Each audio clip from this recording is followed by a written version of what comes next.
진 교수님 관련된 그런 뉴스도 많이 쏟아지고 있는데 김건희 여사와 통화했던 그 내용들이 또 상당히 또 회자가 되고 있습니다.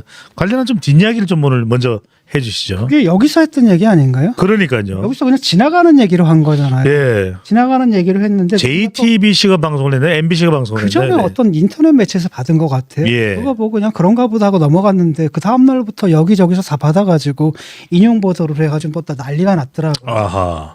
그래서 이거는 왜 이렇게 언론에서 해석을 과도하게 하는가 그러니까요. 이런 느낌이 들었거든요. 예. 그 얘기가 나온 맥락은 뭐였냐면 총선 패배 직후잖아요.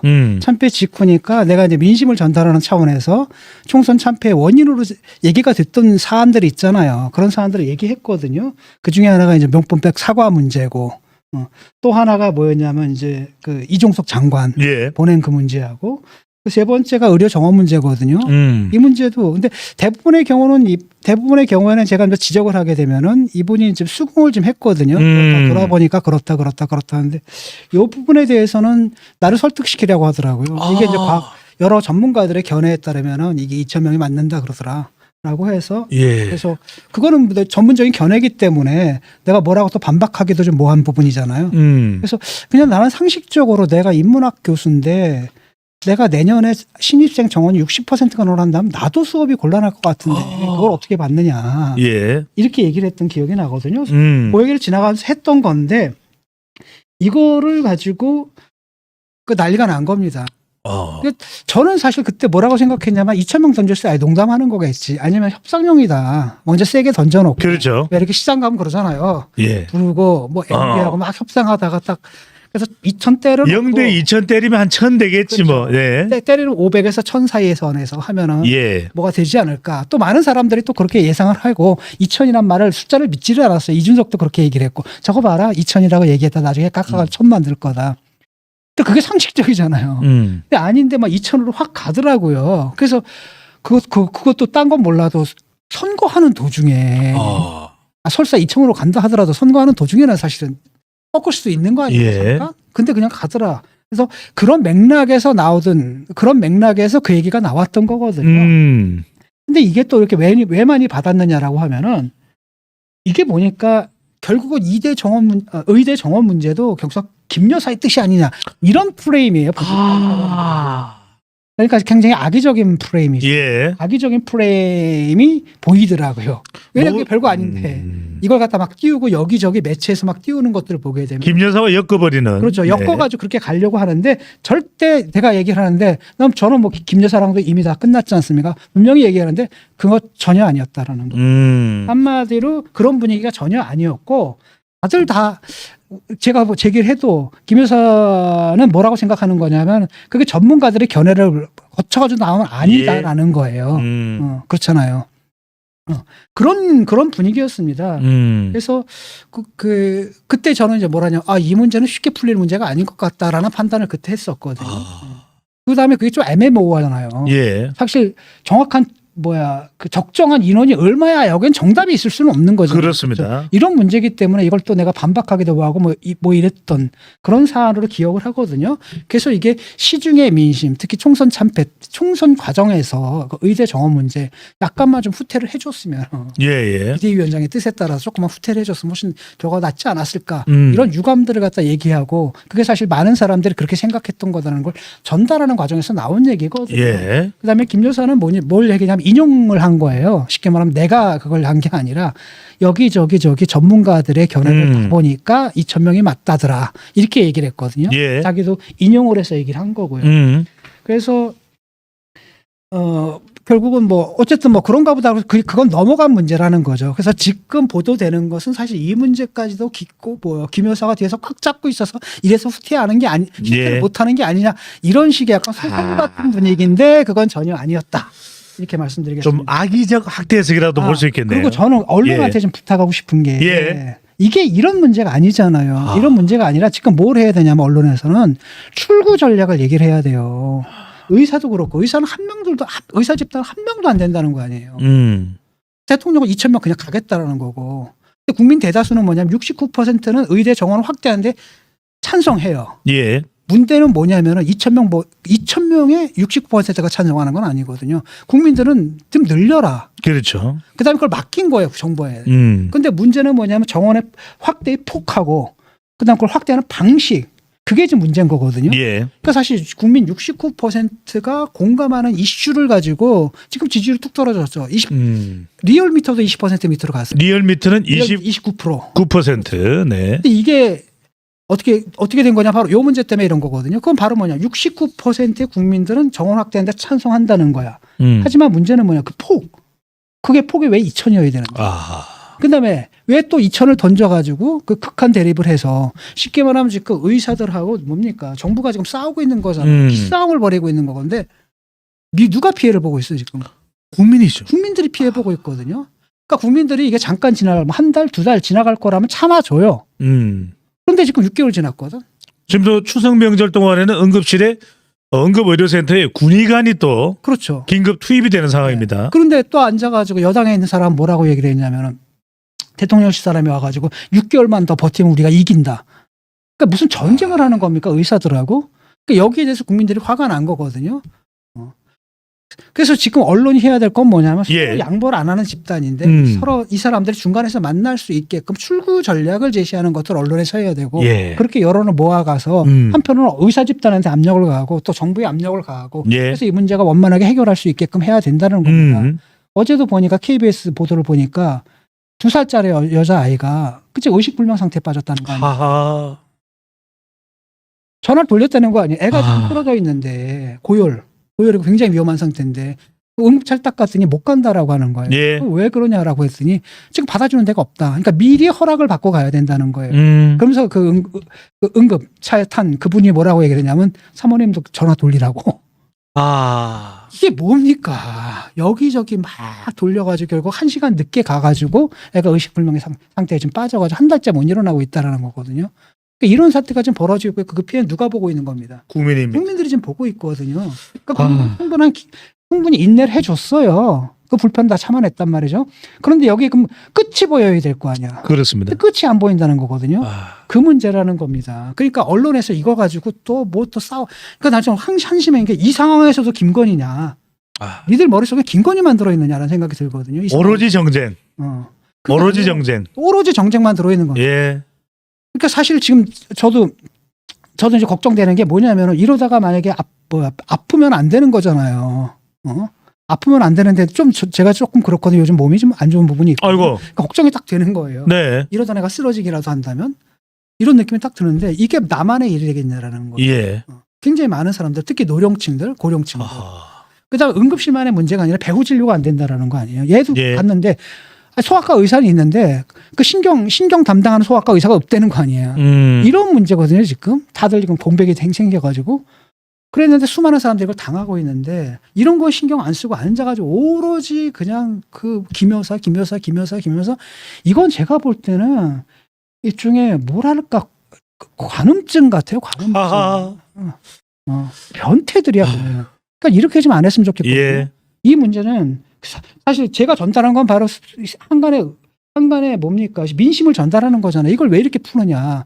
아니 이렇게 국민의 압도적인 지지를 받는 의제를 가지고 왜 이렇게밖에 못 푸느냐. 그 문제를 내가 제기한 거잖아요. 조언을 한 것이죠. 그런 민심을 전달해 달라고 얘기를 한 예. 건데 이걸 앉아가지고 또 그 배후에 또 김건희가 있느니 이런 식으로 딱딱딱딱 하는 거 보면 정말 정치가 망하는 거. 정치가 망하는 데는 정치권의 문제도 있지만 예. 언론의 문제도 상당히 크다. 참 싸움을 더 붙일 때가 아닙니다. 예. 정부는 빨리 나서서 어떻게든 정상화가 될 수 있도록 정말 끝까지 정말 24시간, 48시간 내내 대화를 나눠야 되고요. 전공의들도 다 돌아오십시오. 병원에서 투쟁하십시오. 국민들을 위해서, 한자를 위해서. 신중헌 교수의 호소였습니다. 네. 교수님이 이렇게 우리가 이제 진 교수님의 건강도 챙겨야 되겠네요. 근데 네. 그거랑 상관없이 좀 예. 한심하더라고요. 나는 그러니까 한두 개 나올 때는 뭐 그럴 수 있잖아요. 예. 인터넷 언론도 그럴 수 있는데 이걸 무슨 방송사에 받고 막 이러는 걸 딱 보니까 이 사람들 도대체 왜 이래? 이게 진중권 교수가 이렇게 이야기했습니다. 이러면서. 변태들 아니야? 이런 생각이 들어요. 예. 그다음에 그 보이잖아. 그 밑에 그렇게 보도하는 그 밑에 깔린 이게 딱 보이니까 정말 짜증나고 의도가. 한심하고 이런 예. 느낌이 들더라고요. 지난 1일 드디어 한동훈 대표와 이재명 대표가 만났습니다. 진중권 교수가 이런 얘기를 하셨습니다. 한동훈 대표가 A 플러스를 받을지 아니면 B 플러스를 받을지는 지금 A 제로인데 회담에 달렸다. 어떻게 평가하시는지요? 그러니까 뭐 회담에서 썩 잘한 것 같지는 않아요. 아하. 그래서 왜냐하면 회담 자체가 둘이 만날 준비가 되어 있지는 않았다고 얘기를 했잖아요. 예. 그래서 뭐 나올 게 뭐가 있을까 우리가 얘기를 했잖아요. 예. 왜냐하면 서로 줄 게 없는 상태에서 만난 거죠. 그렇기 때문에 사실은 합의문이 나왔다기보다는 공동 발표문이라는 게 나온 거죠. 아하. 일단은 민생 그 공통 공약을 추진하기 위한 협의기구를 설치한다. 이게 이제 예. 하나의 성과거든요. 그 다음에 또 하나 볼 수 있는 게 그냥 지구당 뭐 재도입하는 거 요 정도고. 그래서 전반적으로 보게 되면 내가 볼 때는 회담 자체는 그냥 B 플러스 B 제로 정도, B 제로 정도의 성과. 참 이 회담에서 지난 시간에 진 교수께서 말씀하신 것은 한동훈 대표가 잘해야 이제 A 제로도 올라갈 수 있고 기회가 A 플러스로 올라갈 수 있고 기회가 된다. 근데 어떤 예. 둘 다 점수를 따는 건 점수를 따는데 실패한 것 같아요. 이재명도 실패했고 그 다음에 한동훈도 실패한 것 같고 왜냐하면 애초에 성과가 나올 수 있는 건 아니었다라는 겁니다. 그래서 오히려 이제 그 정쟁의 측면에서 보게 되면은 처음에 이제 정쟁의 측면에서 보게 되면 이게 바람직한지 바람직하지 않은지는 모르겠지만은 거기서 그 얘기를 하잖아요. 10월에 판결 나와도 받아들여야 된다. 그게 이제 한동훈 대표의 은근슬쩍 찌르기였네요. 은근슬쩍 찌르기라는 거죠. 예. 그랬더니 옆에 있던 사실 그런 발언 공개적인 석상에서 해도 되나 이런 생각이 들거든요. 할까 싶었는데 그죠? 그냥 딱 해버리더라고요. 예. 그냥 딱 찔러버린 거고. 그랬더니 그 이재명이 또 그냥 그 순간에 그냥 바로 급발진을 해버리더라고요. 계엄령이죠. 그래서 그냥 계엄령 얘기를 뻥 때려버리는 거예요. 예. 그래가지고 이건 뭐냐. 내가 볼 때 계엄령 얘기는 그 순간에 그냥 나와버린 것 같아. 아하. 미리 이렇게 계획하고 한 발언 같지는 않거든요. 예. 왜냐하면 발언 자체가 너무 강하잖아요. 그러니까요. 너무 강한데 약간 기분이 나빴던 것 같아요. 그 얘기를 갑자기 그 얘기를 하니까 판결이 나오더라도 받아들여야 된다. 당연한 말 한 거 아니죠. 판결은 받아들여야지. 법원의 예. 판결을 존중해야지. 그럼요. 그러니까 그 밑에는 뭐가 깔려 있느냐라고 한다면 한동훈의 입장에서는 너 유죄 나올 거야. 유죄 나와도 받아 이런 거고. 그러니까 그게 짜증났던 거죠. 예. 이재명 본인도 이게 유죄 나올 가능성이 크다는 거 본인도 알 테니까. 아니면 자기가 정말 무죄 나올 게 자신 있다 그러면 당연히 그래야지 이렇게 받아치면 되는 건데 원래는 원래는 약간 고단수라고 한다면 그렇게 받아쳐야 되는 거예요. 예. 그렇게 받아쳐야 되는데 자기 처지가 지금 넉넉하지를 못해요. 왜냐? 이게 유죄가 나올 확률이 크거든요. 그러고 한다면 지금부터 당연히 존중해야죠. 이런 말을 해둘 필요가 없거든. 그럼 나중에 또 욕먹으니까. 이거 가지고 계속 그 정치 공세를 펴야 되는데 어쨌든 거기에 대해 가지고 딱 찔러버린 거예요, 그냥.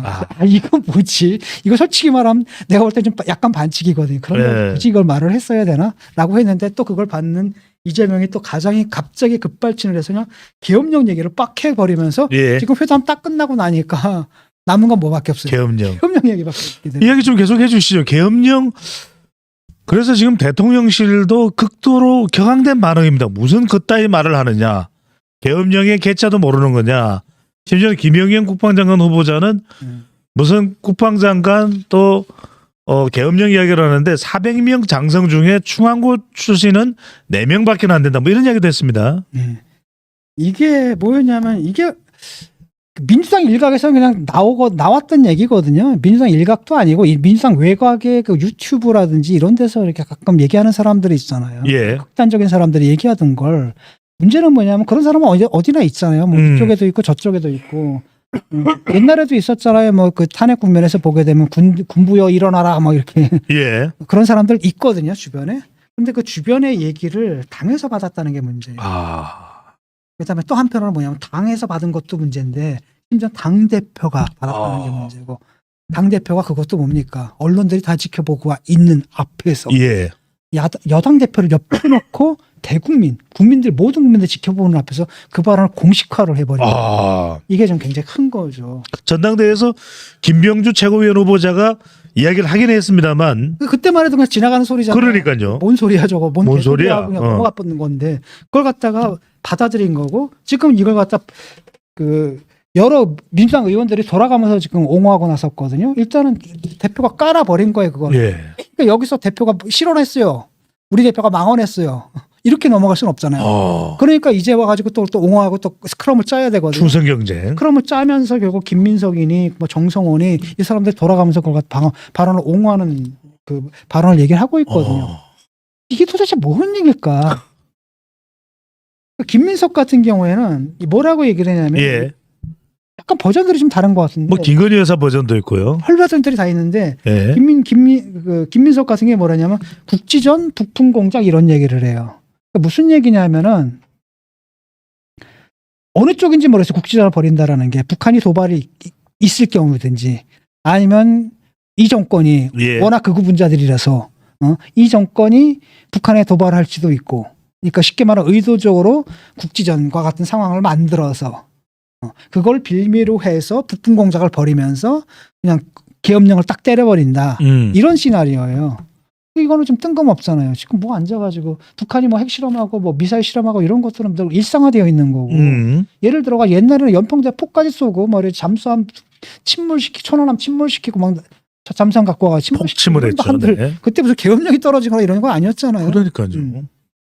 그때도 뭐 국지전 상황이 거의 벌어졌지 않습니까? 그때 뭐 F-16을 출동을 시키느니 마느니 뭐 이런 예. 일도 많았고. 연평해전도 있었고요. 그런데 그때도 무슨 이런 상황 아니었거든요. 그럼요. 굉장히 극단적인 지금 얘기를 지금 하고 있는 겁니다. 그러니까 지금 현 정권이 코너에 몰렸다. 코너에서 벗어나기 위해서는 어떻게 해야 되느냐? 계엄령을 때리는 수밖에 없다. 계엄령을 때리는 기회는 뭐냐? 어쨌든 휴전선에서 국지전이 벌어질 경우, 그다음 북풍, 예컨대 북풍 분위기를 갖다 일으키면서 그걸 빌미해서 계엄령을 딱 때려가지고 예. 야당 의원들 쫙 민주당 의원들을 잡아들이고 계엄령 해제를 못하게 할 것이다. 계엄령 문제도 아니고 네. 이건 사실은 쿠데타 얘기거든요. 왜냐하면은 계엄령을 하잖아요. 법안이 올 거 아닙니까? 예. 근데 국회 다수 누구예요? 민주당. 그 통과시키겠어요? 말이 안 된다라는 겁니다. 예. 잡아가기 때문에 계엄령 해제를 못한다는 이야기를 지금 주장하고 있는 겁니다. 아니 일단 계엄령을 때리는 것 자체가 안 된다니까. 예. 계엄령 자체가 계엄 법안이 와야 될 거 아니에요. 예. 계엄 법안을 갖다가 국회에서 통과시켜 주겠냐고. 네. 안 통과시켜 줄 거거든요. 그러면 하나 통과시키는 방법이 딱 하나가 있어요. 뭐냐? 야당 의원들을 몽땅 다 잡아 가두는 겁니다. 그 전에. 이게 가능한 얘기입니까? 이게 사실 언제 가능했냐면 한국 동란 때 가능했거든요. 예. 그때 이제 이승만이 계엄 연장 뭐 이런 야당 의원들 몽땅 다 경찰력 동원해가지고 몽땅 다 아예 국회 나오지 못하게 가둬놓고 지들끼리 통과시켜볼. 이게 지금 가능한 상황이냐라는 거죠. 근데 그게 가능하다라는 건 결국은 뭐냐? 이건 쿠데타라는 겁니다. 군대에서 일어나가지고 지금 의원들을 갖다가 몽땅 다 해놓고서 계엄 통과시키고 사실상 쿠데타라는 얘기잖아요. 이게. 예. 이게 말이 되느냐라는 겁니다. 그럼 이제 근거가 뭐냐라고 했을 때 근거가 뭐 제보를 받고 있다고 하는 거예요. 뭔 제보가 들어가? 예. 뭔 제보가 들어가? 그리고 만약에 그런 제보가 있으면 그걸 가서 민주당에 왜 냅니까? 왜? 이거 군사 반란이거든요. 반란이면 그러니까 정부에다가 신고해야 되는 겁니다. 이거는. 그런 군부 내에서 일각에서 뭐 계엄령 때를 음모를 꾸미고 있다라고 한다면 이것은 국가에서 단속을 해야 될 문제잖아요. 옛날에 하나와의 단속하듯이. 예. 그러니까 이걸 민주당에다 같이 줄 게 아니라 정부에다 신고해서 사전에 막아야지. 제보받은 게 뭐냐? 있을까요? 없어요. 없는 겁니다. 그럼 남는 건 뭐냐 하면은 결국은 어떤 근거냐라고 했을 때 계속 묻는 겁니다. 기자들이 묻는 거죠. 너희들이 제보 받아보고 뭐 여러 가지 근거를 갖고 있다는데, 그러니까 김민석도 뭐라고 그랬냐면은 근거 있는 확신이다라고 얘기했어요. 자기가 돼서 꼭 계엄령을 내리려는 시도가 있다라는 것이 나의 근거 있는 확신이다라고 했거든요. 그러니까 나의 확신이다가 아니라 근거 있는이라고 했단 말이죠. 그러니까 사람들이 궁금한 거 아닙니까? 확신이야 누구도 가질 수 있는 거죠. 예를 들어가지고 나도 그런 거죠. 나는 민주당에서 대통령 암살할 것 같아. 그런 확신이 있어. 근거는 없지만. 네. 이것도 보도될 것 같은데요. 아니 그렇게 하는 거잖아요. 네네. 아니 그렇게 근거를 가지고 얘기를 해야 되는 거잖아요. 그런데 얘가 뭐라 그러냐, 그렇기 때문에 확신은 누구나 할 수 있으니까 그 앞에다 근거가 있다라고 얘기했거든요. 그러니까 기자들이 계속 묻는 겁니다. 그러니까 당신이 갖고 있는 근거가 뭐냐 제시를 못 하는 겁니다. 예. 그래서 드디어 정성호가 뭐라고 그러냐, 근거 없다. 상상력이다 근거. 예. 이렇게 얘기하거든요. 상상력에 근거한 얘기다. 그다음에 한다는 얘기가 뭐냐면 의원들까지 이런 얘기도 못하냐 이거예요. 의원 돼서 그런 얘기 못하는 게 아니라 의원이 아니더라도 그런 얘기하면 안 되지. 그렇죠. 누구라도 이런 극단적인 얘기를 할 때는 근거를 가지고 얘기를 해야 되는 거고 어떤 네. 얘기를 하든지 간에 근거를 갖고 얘기를 해야 되고 더더군다나 이런 극단적인 얘기에서 근거를 갖고 있어야 되고 더더군다나 자기는 누굽니까? 국민의 대표 아닙니까? 그럼 국민 안 일부의 되죠. 대표죠. 공적인 세금으로 지금 급여를 받는데. 그런 사람이 아무 근거 없는 확신을 가지고 완전 극단적인 얘기를 막 뱉어내면서 예. 그 다음에 이런 얘기도 못하냐? 근거는 없어요. 상상력입니다. 아니, 의원이 뭐 상상력을 가지고 미리 뭐 우려도 못하냐 뭐 이런 식이거든요. 이게 말이 되느냐라는 거예요. 예. 그렇다면 이제 이 사람들이 도대체 왜 이러느냐라는 아하. 말이 거잖아요. 안핵일까요? 안핵으로 몰아가기 위한. 내가 볼 땐 약간 이재명이 약간 당황했던 것 같아요.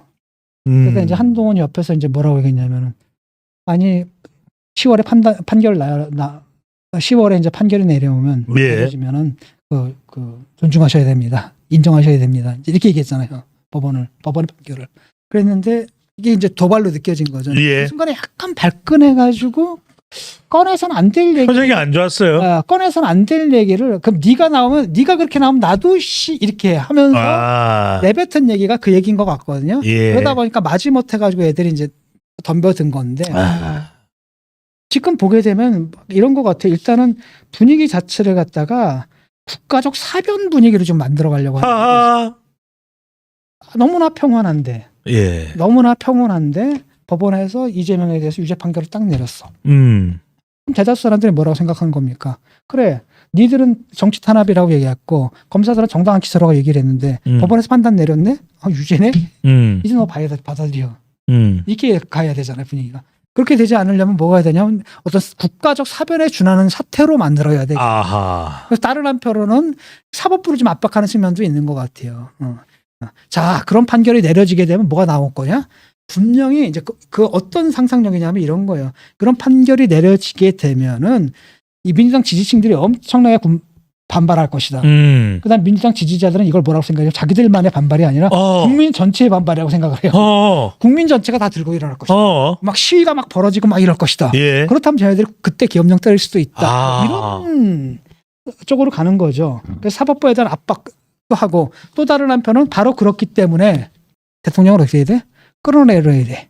라고 하는 탄핵 분위기 있잖아요. 탄핵 분위기를 만든다라는 거죠. 이게 실제 말하는 가능하진 않은 시나리오거든요. 전혀. 예. 가능하지 않은 시나리오인데도 문제는 뭐냐면 이게 가능하냐 안 가능하냐가 아니라 예를 들어가지고 인지 부조에 빠질 거라는 겁니다. 유죄 판결이 만약에 나온다고 생각해 보세요. 유죄 판결이 나왔다? 자기들이 여태까지 뭐라고 그랬습니까? 검찰이 정치검찰이 우리 억울한 이재명 대표를 갖다가 탄압. 정치 희생양으로 삼아가지고 탄압을 했던 거고 예. 무리하게 기소한 거다. 근데 판결의 주체는 검찰이 아니라 누구예요? 법원이거든요. 라고 한다면은 다는 아니다 하더라도 적어도 핵심, 완전히 세뇌되어 있는 핵심이 아니라 그 외곽에 있는 느슨한 사람들 있잖아요. 그러면 이제 멘붕이 오는 거죠. 멘붕이 오고 이 사람들이 떨어져 나갈 수 있거든요. 이 사람들을 갖다 다시 다시 결집시키기 위해서 예. 쉽게 말하면 이 결집되어 있는 사람들의 끈을 갖다가 느슨하지 않게 꽉 쥐기 위해서는 이런 분위기를 계속 가져가야 되는 탄핵 분위기를 계속 가져가야 되는 거고. 예. 그래서 목표를 줘야 되는 겁니다. 구체적으로. 그렇기 때문에 이렇게 말하면 이재명이 잘못했어요가 아니야. 그렇기 때문에 탄핵을 해야 돼. 해서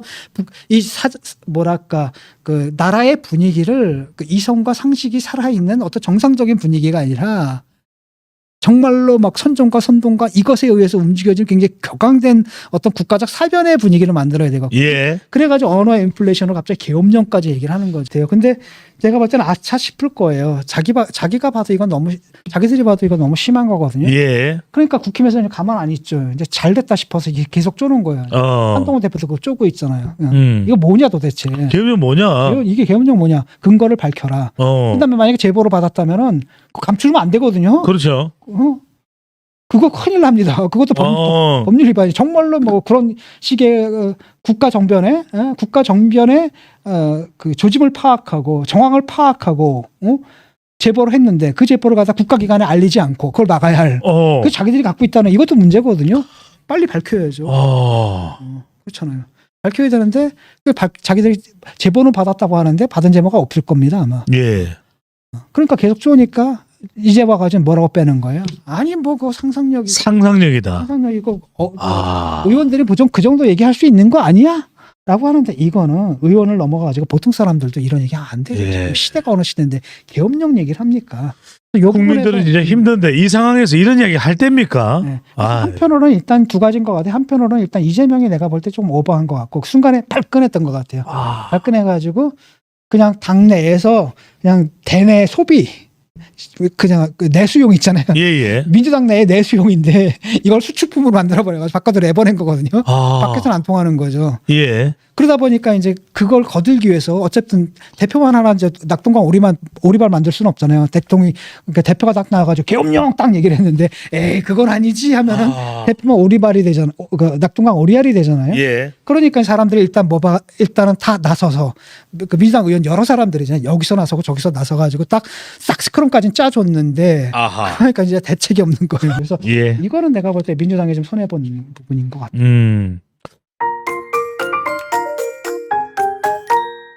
문재인 전 대통령 지금 뇌물수사입니다. 바로 이상직 전 중소벤처기업공단 진흥공단 이사장 전 의원과 관련된 바로 딸인 문다희와 관련된 내용입니다. 이 사건 전반적으로 총체적으로 내용 교수님 어떻게 보시는지. 이거 상당히 오래된 얘기죠. 이게 네. 벌써 4년 됐나? 4년 전의 사건인가 그럴 거예요. 그렇습니다. 4년 됐죠. 그리고 예. 실제 고소된 지도 한 3년 된 것 같고 예. 고발된 지도. 사건의 시작은 또 2018년으로 거슬러 올라갑니다. 그동안 사실 그 문다혜 씨에 관해서는 여러 가지 소문들이 많이 나돌았어요. 근데 예. 확인되지는 않았지만 뭐 이런 소문 저런 소문들이 많이 나돌았고 문재인 대통령 그 재임 중에는 사실 그게 바깥으로 나올 수 없는 구조였고 그다음에 이제 임기가 끝나고 새로운 대통령이 등장하고 라고 하면서 그 후로도 사실 이게 수사가 잘 안 됐거든요. 그런데 이제 담당 그 지검장이 바뀌면서 예. 갑자기 급 발진을 하는 2021년에 또 기소 중지가 되기도 했었습니다. 네. 그러니까 그런 상태에서 이른바 윤 대통령의 검사라고 할 수 있는 팔이라고 할 수 있는 굉장히 친한 예. 이른바 친윤계라고 할 수 있는 검사장이 등장하면서 갑자기 수사가 급발진을 하면서 예. 여기까지 와버린 거거든요. 지금 서울중앙지검장으로 와 있죠. 네. 심지어는 이제 뭐라고 되어 있냐면 그 뇌물죄 피의자로 적시가 돼 있거든요. 압수수색 영장에 그렇죠. 피의자로 적시가 됐습니다. 피의자로 적시가 된 문재인입니다. 예. 굉장히 오래된 사건이고 이거 어떻게 된 일인지 여러분들 아마 다 아실 겁니다. 이거 예. 뻔한 거 아니겠어요? 뻔한 거 아니겠습니까? 그런데 이제 그걸 갖다 법적으로 입증한다는 건 좀 다른 문제인 것 같고 일단은 이게 뭐냐면 타이 이스타젯 거기에 보면 이상직 전 그 민주당 의원이죠. 예. 구속돼 있는 걸로 알고 있는데 이 사람이 2018년 3월에 중소벤처기업진흥공단의 이사장으로 임명이 됩니다. 예. 네. 근데 문제는 뭐냐면 그때 이제 그 인사 검증들을 보통 하잖아요. 근데 이분이 부적격 보고를 받은 거예요. 근데 원래 이분을 갖다 어디에 앉히려고 했냐면은 중소벤처기업진흥공단이 아니라 중기부 장관으로 앉히려고 했던 거예요. 박영선이 했던 그 자리. 네, 장관으로 앉히려고 했는데 이거 딱 돌려보니까 뭐가 나왔냐면은 이 사람이 옛날에 2002년에 주가 조작으로 유죄 판결 나온 맞습니다. 판결 받은 게 있는 거예요. 예. 이런 사람 장관 앉힐 수는 없잖아요. 근데 장관 자리 앉히려면 항상 뭘 통과해야 됩니까? 인사청문회. 인사청문회 통과는 이건 안 되는 거죠. 당연히 안 되는 거죠. 그래서 돌린 게 결국은 중소벤처기업진흥공단 이사장. 좋은 데입니다. 그렇죠? 여기도. 네. 여기는 사실 인사청문회를 거치지 않아도 되는 거죠. 그럼에도 불구하고 적어도 한번 인사 검증에서 걸러졌던 사람 아니에요? 예. 이 사람을 거기에 앉힌다라는 게 이게 적절하냐라는 예. 적절하냐라는 게 있는 거죠. 읽어봐도 좀 이상하지 않습니까? 아니 지들이 쭉 한번 검증해봤는데 어이구 주가 조작으로 유죄를 받은 사람이네. 이런 사람 공직에 앉힌다는 게 말이 돼요? 예. 안 되는 거잖아요. 그럼에도 불구하고 임명된 것 자체가 좀 이상하죠. 두 번째로는 뭐냐면 근데 그로부터 한 4개월이 지났어요. 그러니까 2018년 아마 7월경에 문 대통령의 사위인 서모 씨가 있습니다. 서창호입니다. 네. 이 사람이 지금 뭐냐면 타이 이스타젯인데 타이 태국에 있는 타이 이스타젯의 전무이사로 취임을 하고 예. 취임하거든요. 뜬금없이. 아. 근데 문제는 뭐냐면 이 사람이 그러면 항공업계에 종사한 적이 있느냐? 전혀 아닙니다. 어디에 있었느냐면 게임 업계에 업체에 그냥 네. 직원이었던 거예요. 그런데 항공업계 전무이사. 전무이사라고 한 건 뭐겠습니까? 상당히 그 업계에서 그러니까 굵은 일을 해온 사람 아니겠습니까? 사실상 지사장이나 다름없는 그렇죠. 인물이죠. 예. 상당히 쉽게 말하면 관련 업계에서 꽉 잡고 있고 거기서 예. 수많은 경쟁을 통해 가지고 걸러지고 이런 사람들이 보통 그 자리에 앉는 자리잖아요. 그렇습니다. 근데 아무런 경험 없는 게임 회사 다니는 사람을 딱 앉혀다가 거기다 딱 앉혔다라는 겁니다. 데려다가. 예. 그래놓고서 뭘 했냐면 월급 800만 원을 줬네. 음. 그다음에 이주지원금으로 매달 350만 원을 줬어요. 1,000만 원이 넘습니다. 그러니까 1,150만 원이야. 매달. 예. 근데 이걸 갖다 한 2년을 하게 되니까 총 2억 2,300만 원을 이제 받은 게 돼버린 거예요. 서창호와 문재인 전 대통령의 딸인 문다혜의 자녀 학비까지 지원이 됐다고 합니다. 그렇다면 이것도 이상하잖아요. 예. 앞에 것도 이상했죠. 또 뒤에 것도 이상하죠. 그렇다면 이건 근데 문제는 뭐냐면 이걸 설명할 수 있는 가설은 딱 하나예요. 맞바꿨다라는 거죠. 그럼 깔끔하게 설명되거든요. 이 모든 예. 게. 이게 우리 상식적 판단이라는 겁니다. 맞바꿨다라는 거죠. 그다음에 이제 이걸 수사하는 가운데 어디까지 했냐면은 문재인 대통령하고 김정숙 여사 이제 계좌 추적까지 했단 말이에요. 예. 그래서 아마 이제 압수수색 영장이 나온 거 아니겠어요? 아하. 그래서 털었는데 거기서 이제 또 뭘 발견하냐면은 김정숙 여사가 지인을 통해 가지고 또 현금 또 수천만 원을 갖다가 전달한 게 나와버린 거예요. 예. 이건 센 거거든요. 아니 뭐 주려면은 계좌 통해서 보내면 되잖아요. 근데 이게 그렇죠. 아니라 어디서 현금 모르겠습니다. 이거 어떤 맥락인지 몰라도 그 김정숙 여사의 지인을 압수수색했는데 그 과정에서 예. 뭐가 밝혀졌냐면 현금 수천만 원을 대신 송금해 준 거예요. 문다혜에게. 그러니까 김정숙 여사가 어디서 현금을 구해온 겁니까? 한 5천 정도로 알고 있는데 5천 정도를 구해가지고 예. 그 사람을 통해서 당신이 대신 입금해달라. 그래서 대신 입금을 해줬거든요. 자 그렇다면 딱 나온 건 바로 뭡니까? 딱 나온 거 뭐예요? 나오죠. 그 돈이 어디서 나온 거예요? 그러니까요.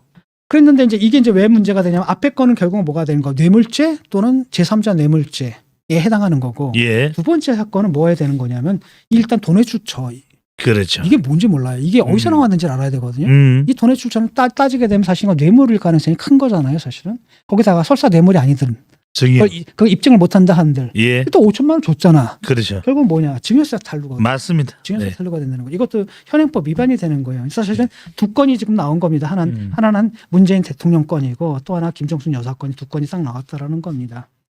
그래서 뭐 이 사건을 어떻게 봐야 되냐? 그냥 상식적으로 판단합시다. 예.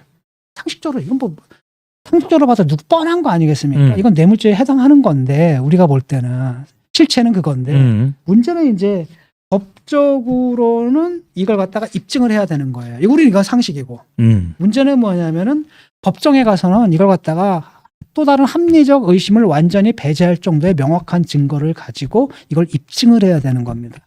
그런데 그 입증까지는 결코 쉽지는 않을 것 같아요. 예. 그래서 이게 어떤 거냐면 이제 두 가지가 있는 거거든요. 법적으로 어떻게 의유를 할 수 있냐면은 한편으로는 제3자 뇌물죄예요. 이게 제일 깔끔하죠. 예. 왜냐하면은 뇌물은 누굽니까? 그 직권남용 비슷하게 사실은 그 공직의 매수불가성이라 그러거든요. 그러니까 돈을 받고 공직을 행사해서는 안 된다는 겁니다. 그랬는데 어쨌든 적격자가 아닌 부적격 판단을 받은 사람한테 줬단 말이죠. 그 가운데도 어떤 의미가 있었냐면은 홍진 벤처공인가 거기서는 뭘 했냐면은 제 사람 후보로 올렸다는 거예요. 예. 제 사람 후보로 올렸는데 근데 이상직 말고 또 한 사람은 아예 후보 검증을 안 했대요. 또 한 사람은 뭐냐면 하다가 중단했대요. 그렇다면 결국 뭐예요? 내정돼 있다는 얘기잖아요. 그렇죠. 내정돼 있다는 얘기죠. 그러니까 이런 부분이 있기 때문에 이건 누가 봐도 뭐가 되는 겁니까? 이거는 그 직무를 갖다가 사실은 어떤 사적인 어떤 이해관계 예. 때문에 사실 공직은 그렇게 행사돼서는 안 되는 거잖아요. 공직 활동을 갖다 이상하게 한 것, 그건 분명하게 맞다라는 겁니다. 근데 그걸 누가 받았어요? 그 뇌물을 본인이 받은 건 아니잖아요. 누가 받은 거야 사실은 사위가 받았다는. 그렇죠. 사위가 받았기 때문에 이것은 제3자 뇌물죄가 되는. 예. 그래서 이게 사실 가장 간단한데 문제는 뭐냐면은 제3자 뇌물죄는 사실 내가 직접 받은 게 아니라 딴 사람이 받은 거잖아요. 예. 딴 사람이 받은 거기 때문에 이거는 증명이 좀 더 엄격해요. 굉장히 엄격한 증명을 요하거든요. 그래서 구체적으로 뭘 해야 되냐? 부당한 청탁이 있었다는 것까지도 증명해야 되는 겁니다. 예. 몇 달 며칠 날 내가 찾아가 가지고 내가 네 사위한테 돈 줄 테니까 나 다 자리 줘. 이런 얘기를 했다라는 걸 갖다가 근데 문재인 대통령이 그 얘기를 하겠어요? 아니면 이상직이 그 얘기를 하겠어요? 아니면 그 자리에 있었던 그 일을 처리했던 사람들이 얘기해 주겠습니까? 안 해줄 거라는 거죠. 그러니까 사실은 이거는 굉장히 힘들어요. 맞습니다. 수행하기가. 예. 그래서 이거는 이 사람 누가 입을 열겠습니까? 그러다 보니까 이제 신경 쓴 게 직접 뇌물죄거든요.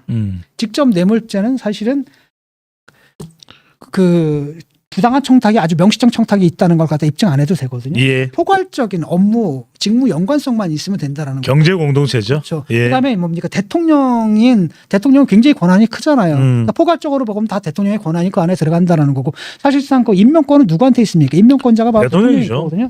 그렇기 때문에 그 정도만 입증하면 된다라는 겁니다. 근데 대신 뭐를 해야 되냐면은 경제 공동체임을 입증을 해야 돼요. 맞습니다. 이게 쉽지가 않다라는 겁니다. 음. 일단은 대통령과 딸까지는 괜찮아. 딸까지는 어떻게 묶일 수 있을지 모르겠는 게 왜냐하면 딸이 한동안은 또 청와대에 들어가서 살았거든요. 예. 맞습니다. 근데 그거는 이제 사위하고 이혼한 다음에 일이라는 거죠. 근데 지금 딸도 아니고 누구예요? 전사위죠. 전 사위예요. 사위거든요. 당신 사위죠. 사위. 이렇게 되면은 사실은 결혼해가지고 독립 예. 꾸리는 사람인데 이게 경제 공동체가 될 수 있느냐?